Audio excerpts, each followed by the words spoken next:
Assalamualaikum warahmatullahi wabarakatuh. Para jamaah Majelis Zikir Al-Mumtaz yang dimuliakan oleh Allah. Di Indonesia ini paling tidak ada dua kutub yang berbeda di dalam menyikapi COVID-19. Kutub pertama adalah mereka yang berpendapat bahwa social distancing, PSBB yang dilakukan secara ketat, apalagi sampai menutup akses sholat berjamaah di masjid, bagi mereka adalah ketakutan yang berlebihan. Mereka berkata bahwa takut itu hanya kepada Allah, bukan kepada makhluk, dan manusia itu mempunyai takdirnya sendiri-sendiri. Meskipun di rumah, kalau sudah waktunya, ia mati. Meskipun di luar, kalau belum waktunya, ia tidak mati. Itulah argumentasi mereka.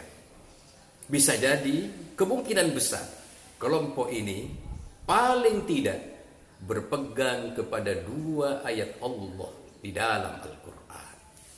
Yang pertama adalah فَإِذَا جَاءَ أَجَلُهُمْ لَا يَسْتَأْخِرُونَ سَاعَةً وَلَا يَسْتَقْدِمُونَ. Kalau ajal sudah datang, maka tidak bisa dimundurkan dan dimajukan. Di ayat yang lain di surat Al-Waqi'ah, nahnu qaddarna bainakumul mauta wa ma nahnu bimasbukin. Allah telah menetapkan ajal manusia, dan sekali-kali manusia tidak mampu mengalahkan Allah Subhanahu wa taala. Saudara, berpegang dari prinsip inilah, kemudian kita lihat, kita saksikan beberapa hari yang lalu ada sekelompok orang nekat lompat pagar masjid untuk melaksanakan sholat tarawih secara berjamaah.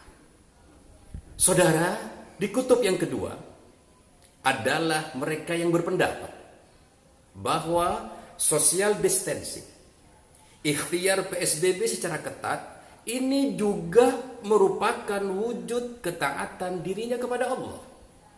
Mengapa? Ketika Nabi melihat bahaya, Nabi menghindar bahaya. Ketika Nabi berangkat perang, Nabi pakai baju besi. Dan ketika Nabi hijrah, Nabi sempat bersembunyi di Gua Thur. Saudara, kelompok ini punya keyakinan, selama takdir belum terjadi, maka semuanya masuk dalam wilayah takdir mu'allaq yang keputusannya digantungkan kepada usaha, ikhtiar, dan doa manusia itu sendiri. Menghindari corona, berusaha untuk menyelamatkan nyawa manusia, menurut kelompok ini masuk dalam wilayah takdir mu'allaq. Dan saya menduga juga kemungkinan kelompok ini paling tidak berpegangan juga kepada dua ayat Allah di dalam Al-Quran. Yang pertama adalah innallaha la yughayyiru ma biqaumin hatta yughayyiru ma bi anfusihim. Sesungguhnya Allah tidak akan mengubah suatu kaum sampai kaum itu mau mengubahnya. Dan di ayat yang lain di surat Al-Baqarah dikatakan wala tulku biaidikum ila tahluka. Jangan jurumuskan dirimu ke dalam kebinasaan. Saudara, para jemaah, berangkat dari polarisasi inilah kemudian melahirkan perdebatan sengit. Perdebatan di medsos, perdebatan di grup WA, di grup FB, kadang-kadang sampai tidak terkendali. Ada yang keluar grup, ada yang grupnya dibubarkan, bahkan tidak saling tegur sapa. Kalau sudah demikian, saudara, berarti silaturahim sudah mulai terusik dan terganggu. Padahal, saudara, saya punya keyakinan dua kelompok yang berbeda ini insya Allah sama-sama punya niatan baik, pengen menunjukkan ketaatan dan kepatuhannya kepada Allah Subhanahu wa taala. Hanya yang perlu diingat, yang perlu digarisbawahi tebal-tebal, jangan sampai niat baik ini kemudian melahirkan sesuatu yang tidak baik. Apa itu? Hilangnya persaudaraan, hilangnya silaturahim, apalagi hilangnya persatuan dan kesatuan bangsa. Kalau ini hilang, saudara-saudara sekalian, saya tidak dapat membayangkan terlalu mahal harga yang harus kita bayar. Nyawa manusia akan tidak berharga lagi. Kita akan terus-menerus hidup dalam kecemasan, kekhawatiran, dan ketakutan.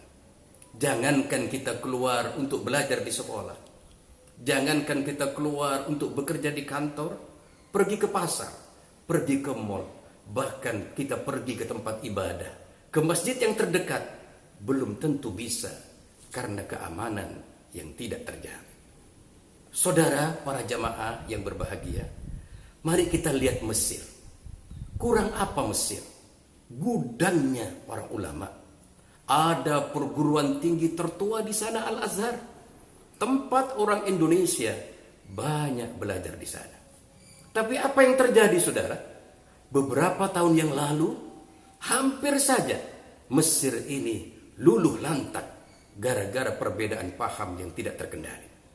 Kalau kita melihat Suriah, sampai sekarang tetap terjebak kepada perang saudara.